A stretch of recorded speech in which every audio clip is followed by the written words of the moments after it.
Start learning English with real-life conversations. Build your confidence and skills today. Welcome to this morning's edition of What's the Problem? Today, we're talking about friends. So if you have a problem with one of your friends and you'd like our psychologist, Catherine, to give you some advice, just call us at 1-800-555-5500. Our first caller today is Kevin from Atlanta. Hello, Kevin. Hi. What's the problem? Yes, my problem is with my best friend, Alan. Well, the thing is, he's always flirting with my girlfriend. Your best friend flirts with your girlfriend?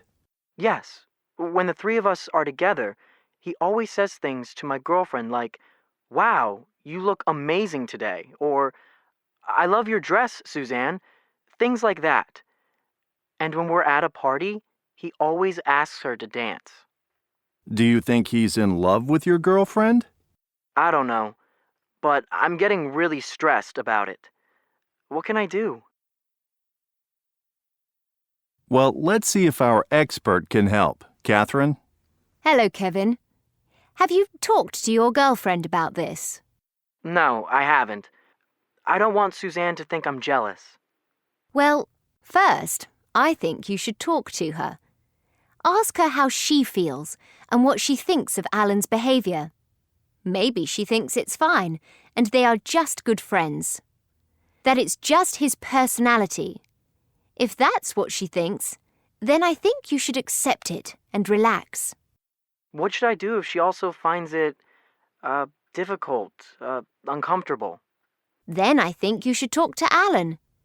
Tell him that he's a good friend, but that you and Suzanne have problems with the way he behaves. I'm sure he'll stop doing it. He's probably never thought it was a problem. Okay, thanks. I'll talk to Suzanne tonight. And our next caller is Miranda from Brooklyn. Hi, Miranda. Hi. And what's your problem? My problem is with my husband's ex-wife. They divorced 5 years ago before I met him. But she still calls him at least once a week to chat. And if she has a problem in her apartment or with her car, she always calls him and asks him to come and help her. Does your husband have children with his ex-wife? No, they don't have any children. That's why I think she should stay out of our lives. Catherine, over to you. What do you think Miranda should do? Hi, Miranda. Well, first, have you spoken to your husband about this? Yes, I have. He thinks I'm being difficult. He feels sorry for his ex. She's on her own, and she doesn't have a partner. Okay, Miranda. Do you have any male friends? Men who are just good friends? Yes, I have a friend named Bill. We've been friends since I was a teenager. That's perfect. My advice is this. When your husband's ex-wife calls and asks him to go and see her, call Bill and arrange to meet and have dinner or go to the movies. Every time your husband meets his ex or has a long phone call, you meet Bill or have a long phone call. He'll soon see what's happening and he'll stop seeing his ex. I think that's a great idea. Thank you, Catherine. And the next caller is... And to finish our program today, the incredible story of a Swedish couple who went on vacation and survived no fewer than 7 natural disasters. Stefan and Erika Svanstrom started their 4-month trip last December. They were traveling with their young baby daughter. First, they flew from Stockholm to Munich. But when they arrived in Munich, they couldn't get their connecting flight to Thailand because there was a terrible blizzard in South Germany, the worst snowstorm in 100 years. They had to wait at the airport for 24 hours.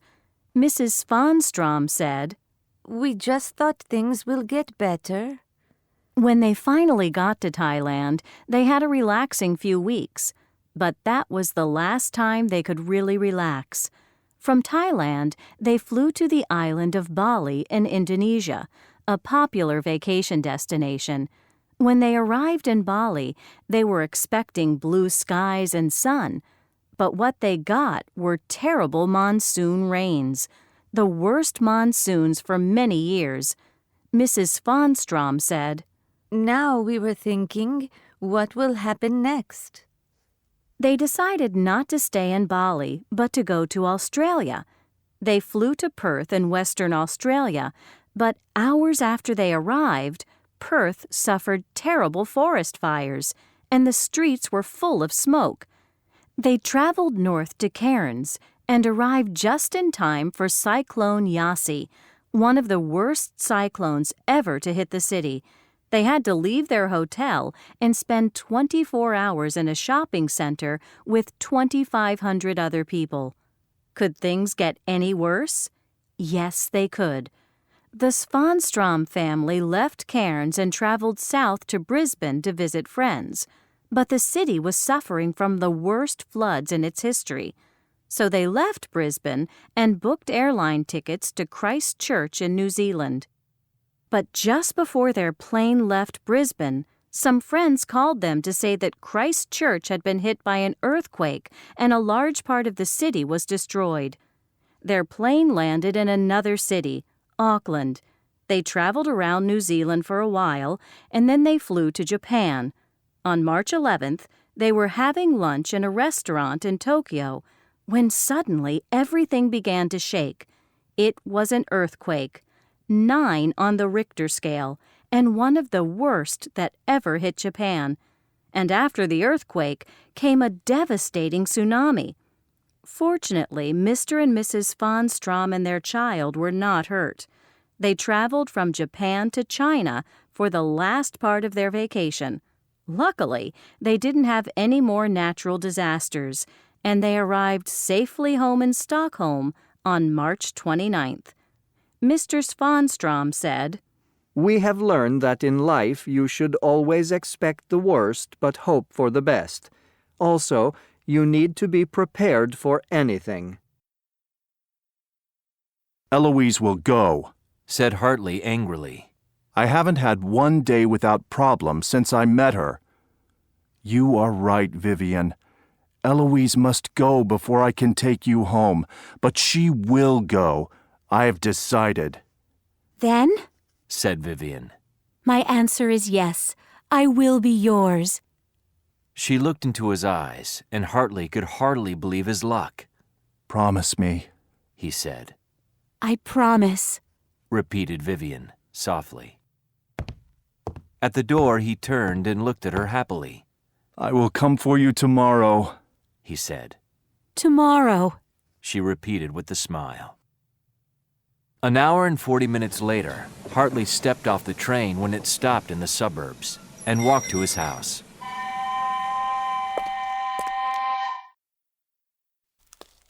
As he walked towards the door, a woman ran to him. She had black hair and was wearing a long white dress. They kissed and walked into the house. My mother is here, the woman said. But she's leaving in half an hour. She came to have dinner, but there's nothing to eat. I have something to tell you, said Hartley. He whispered something in her ear. His wife screamed. Oh! Her mother came running into the hall. The woman screamed again. Oh! But it was a happy scream, the sound of a woman whose husband loved her. Oh, Mother, she cried. What do you think? Vivian is coming to be our cook. She is the cook that was with the Montgomerys. She's going to be ours. And now, dear, she told her husband, you must go to the kitchen and tell Eloise to leave. She has been drunk again all day. Do you have any phobias? Yes, I'm terrified of bats. Really? How long have you had the phobia? I've had it for about 40 years, since I was 12 years old. At my school, we had a swimming pool, and the changing rooms were in an old building near the pool. On the first day at school, our teacher told us that there were bats in there and that we shouldn't move around too much because they might start flying around and get into our hair. She also said we shouldn't turn the lights on because this would wake up the bats. We had to change as quickly and quietly as possible. Did a bat ever fly into your hair? No, nothing ever happened, but I was terrified just at the thought of it. Does it affect your life at all? Yes, I often feel very nervous or start to panic if I'm outside when it's beginning to get dark, which is when bats appear. If I'm sitting in my yard in the evening, I always have a tennis racket, so if a bat flies near me, I can protect myself. And I can't watch a TV documentary about bats or even look at them in photos. Do you have any phobias? Yes, I get very bad claustrophobia. How long have you had the phobia? It just started one morning about 10 years ago. I was going to work on the train, and it was very crowded. I started thinking that if there were an accident, I'd never get out. I had a panic attack, and I sort of felt my heart beating very quickly. I had to get off the train. How does your phobia affect your life? Well, I can't travel on crowded trains. I never ever travel on the subway because my worst nightmare would be if the train stopped in the tunnel. I also try to avoid elevators. What else? Oh, yes. If I'm flying, I have to have an aisle seat. I can't sit by the window. Do you have any phobias? Yes, I have a pretty unusual phobia. I'm scared of clowns. Clowns? Really? How long have you had it?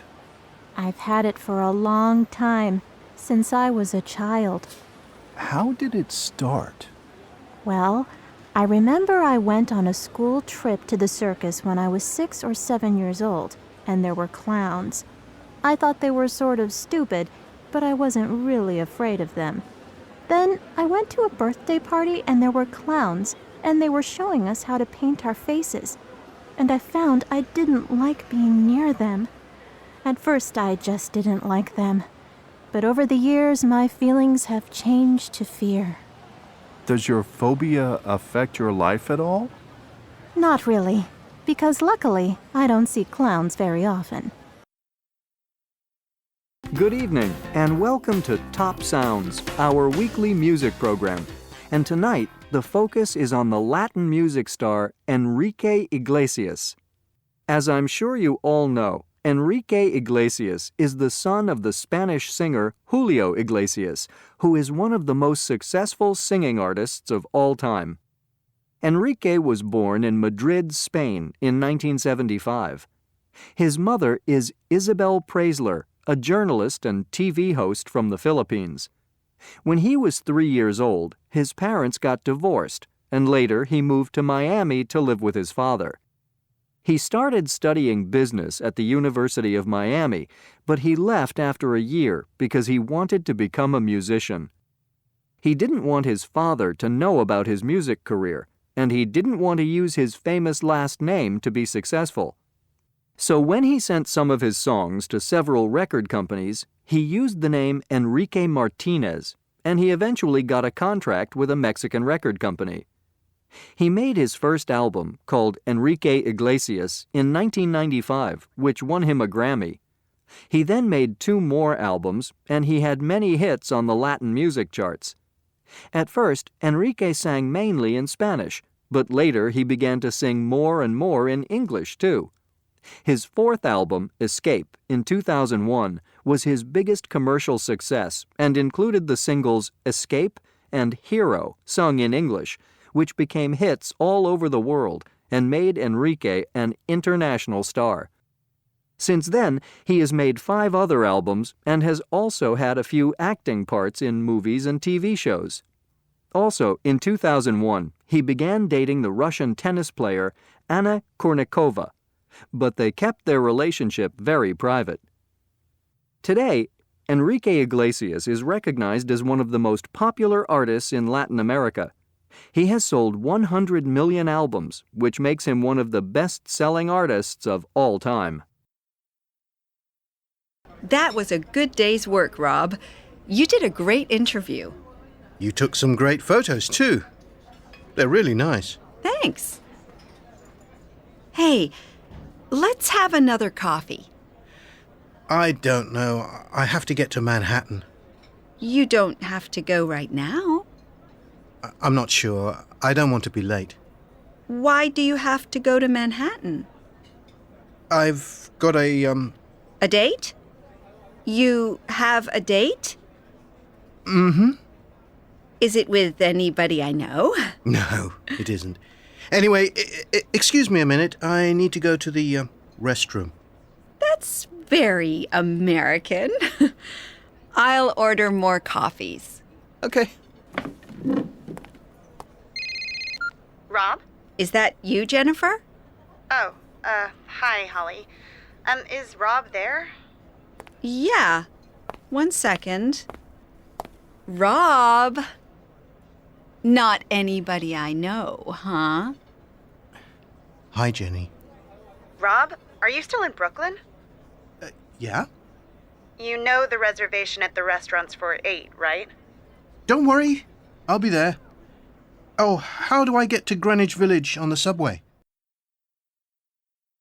Jenny! I'm here. Hi. I'm so sorry. There was a problem on the underground. We call it the subway here. Right. Anyway, the train stopped for about 20 minutes. I tried to call, but there was no signal. I've been here since 7:45. I know. I ran from the underground, subway station. I'm so sorry. You're always late. It's funny, isn't it? I said I'm sorry. Look, why don't we go back inside the restaurant? I waited for an hour for you. I don't want to stay here anymore. Maybe we could go for a walk. We could find another restaurant. I don't feel like a walk. It's been a long day. Okay. But the night is still young. Maybe you have time to meet up with Holly again. Holly? I'm sorry. I didn't mean to say that. I don't care about Holly. Forget it, Rob. Now, if you don't mind, I'd like to go home. Listen to me, Jenny. Holly is just a colleague. I said forget it. It's okay. No, it isn't okay. Look, I know I'm always late. And I know the underground is the subway, but that's not the point. I'm not interested in Holly. I came to New York because of you. The only person I'm interested in is you. Good afternoon, and welcome to another edition of Science Today. On today's program, we are going to hear about women inventors. When we think of famous inventors, we usually think of men, people like Alexander Graham Bell, Guglielmo Marconi, Thomas Edison. But as Sally will tell us, many of the things that make our lives easier today were invented by women. That's absolutely right. Let's take the dishwasher, for example. This was invented by a woman named Josephine Cochrane in 1886. She was a rich American who gave a lot of dinner parties, but she was annoyed that her servants used to break plates and glasses when they were washing the dishes after a party. So, Josephine decided to try and invent a machine that could wash a lot of plates and glasses safely. Apparently, she said, "If nobody else is going to invent a dishwasher, then I will." She designed the machine and then she found a company to make it. At first, only hotels and restaurants bought Josephine's new machine, but today the dishwasher is used by millions of people all over the world. The car was invented by a man, but it was a woman, Mary Anderson, who in 1903 solved one of the biggest problems of driving. Until her invention, it was impossible for drivers to see where they were going when it was raining or snowing. They had to open their window. The name of Mary's invention? Windshield wipers. An invention that definitely improved the lives of millions of people was disposable diapers. They were invented by a woman named Marion Donovan. Her father and uncle were inventors, And when she had young children, she sat down and invented a diaper that you could use and then throw away. Anybody who has a small baby will know what a big difference disposable diapers make to our lives. But although she invented it in 1950, it wasn't until 1961 that an American company bought Marion's idea. Today, more than 55 million disposable diapers are used every day, and Marion's invention has been made more eco-friendly. Now you can buy biodegradable diapers. And now to our next inventor. In 1956, Betty Nesmith Graham was working as a secretary. Like all secretaries at that time, she used to get very frustrated and angry when she made typing mistakes. In those days, if you made a mistake, you had to get a new sheet of paper and start again from the beginning. Then she had a brilliant idea, which was to use a white liquid to paint over mistakes. Her invention is called whiteout today. Miss Graham was a divorced mother, and her invention made her a very rich woman. Her son, Mike Nesmith, became a famous pop star. He was a member of the American group The Monkees. And finally, police officers, soldiers, and politicians all over the world are protected by something that was invented by a woman. In 1966, Stephanie Kwolek invented Kevlar, a special material that was very light but incredibly strong, much stronger than metal. This material is used to make bullet-proof vests. Stephanie's invention has probably saved thousands of lives. Thank you very much, Sally. So, if you thought that everything was invented by men, think again. Did you like school? No, definitely not. Why? I didn't like most of my classes. I was always bored, and I hated exams. And the worst thing of all was PE. Where I went to school, we used to play rugby. Ugh, it was torture. Did you like school? I loved elementary school, but I didn't really like high school. Why not? Well, my high school was very big, and it was sort of cold and impersonal. It took me a very long time before I felt at home there. And I'm not really very academic, but the school was. We used to get loads of homework, which I hated. Did you like school? Yes, I did. Why? I was very curious about everything when I was little, so I liked school because I learned about new things. And of course, I used to see my friends every day. The other thing I loved was the library. My school had an amazing library. I even used to stay there after class just to read. Oh boy, I sound so goody-goody, but it's true. Did you like school? Not really. Why?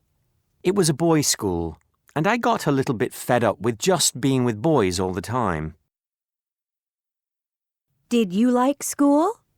It was all right. Some parts were better than others, of course. The classes I liked totally depended on the teacher. So, for example, physics and English were great, but chemistry and history were terrible. I generally liked sports, except in the winter. I made some good friends at school, and I'm still in touch with a few of them 30 years later, so I suppose that's positive. Did you like school? Actually, I used to really love school. Classes were fine, and I always did well without having to work too hard. But the real reason I loved school was because I had a very good social life. I had a lot of friends, and we used to play basketball on the playground at lunchtime. I was one of the gang. I felt that I belonged there. I've never really felt like that since then.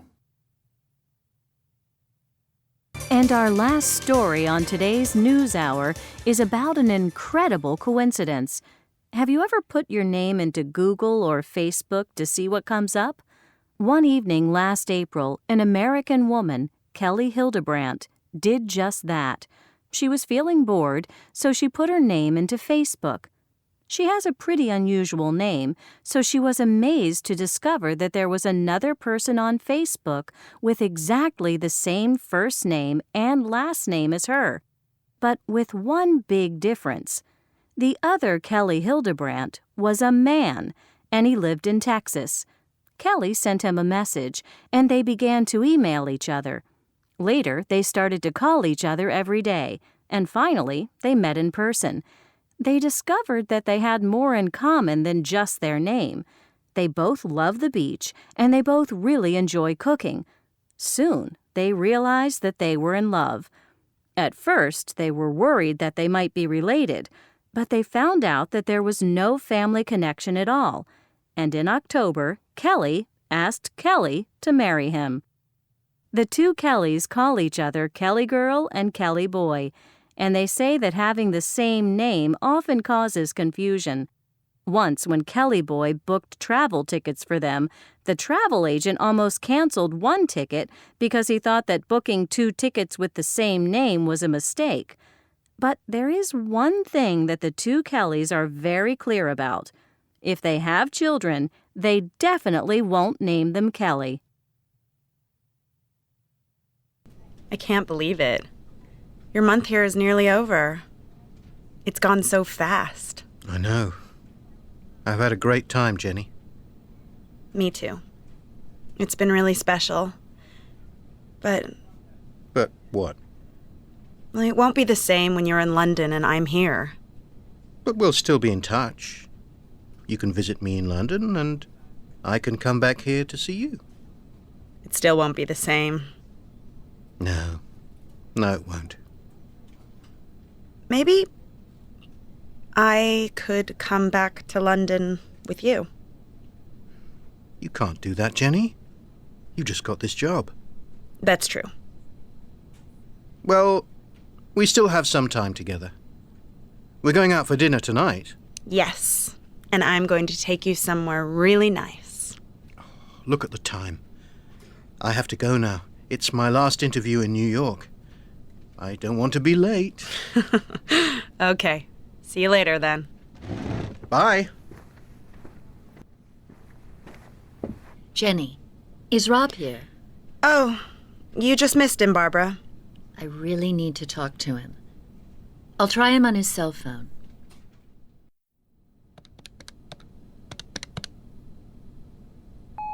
Hello, Rob.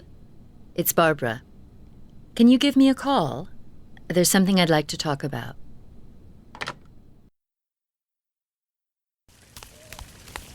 Jenny! Rob, I have something to tell you. I have something to tell you, too. You go first. Well, I thought again about moving to London.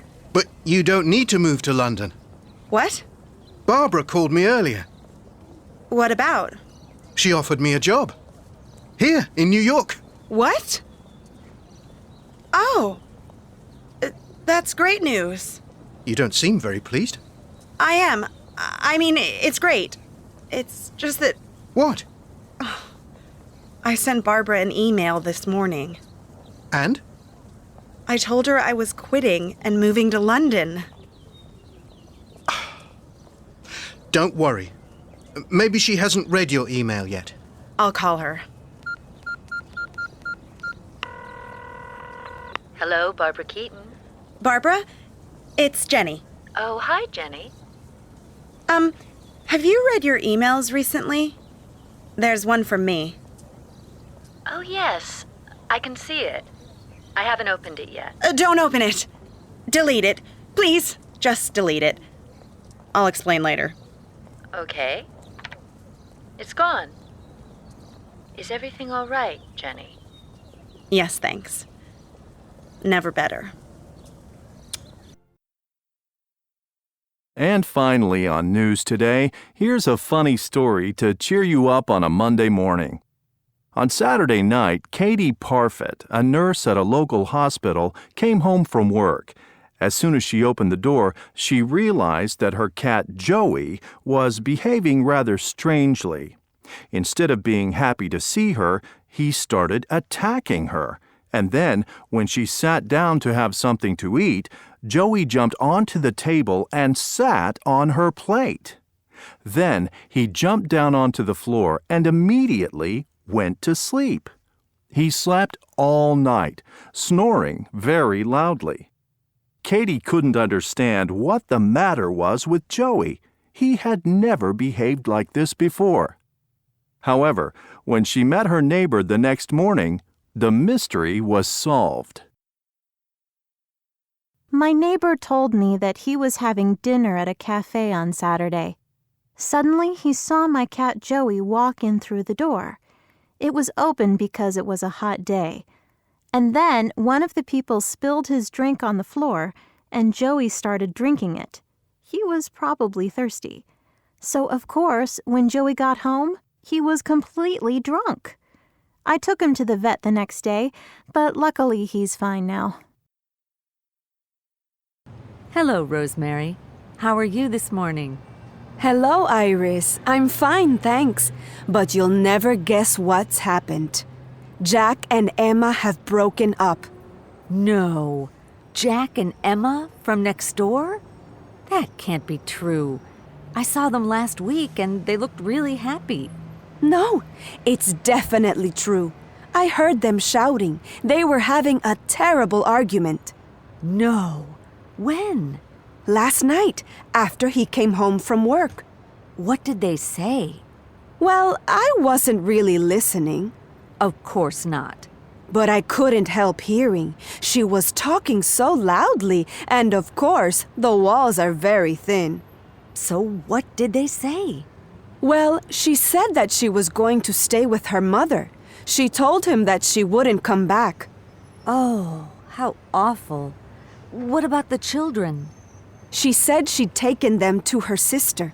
I suppose she'll take them with her in the end. And anyway, then 5 minutes later, I saw her leaving the house with a suitcase. No. Why do you think she's leaving him? Is he seeing another woman? I don't know. Ooh, here's my bus. I have to go and tell Mrs. Jones from across the street. She always thought there was something strange about him. Hi, Emma. I'm back. Where are you? I'm upstairs in the bedroom. I'm packing. Why? Where are you going? I'm going to stay with my mom. What happened to her? She's had an accident. She fell on the street yesterday and she's broken her leg. How awful. Poor thing. Can I help you with anything? Actually, yes. Could you get my small suitcase in the closet? How long do you think you'll have to stay? I won't come back until the weekend, I don't think. I'll have to make sure she's okay. I've taken the children to my sister's for the night, and she'll take them to school tomorrow morning. Can you pick them up after school? Of course I can, honey. Now don't worry about anything. We'll be absolutely fine. And here's your suitcase. Thanks, dear. The taxi'll be here in 5 minutes.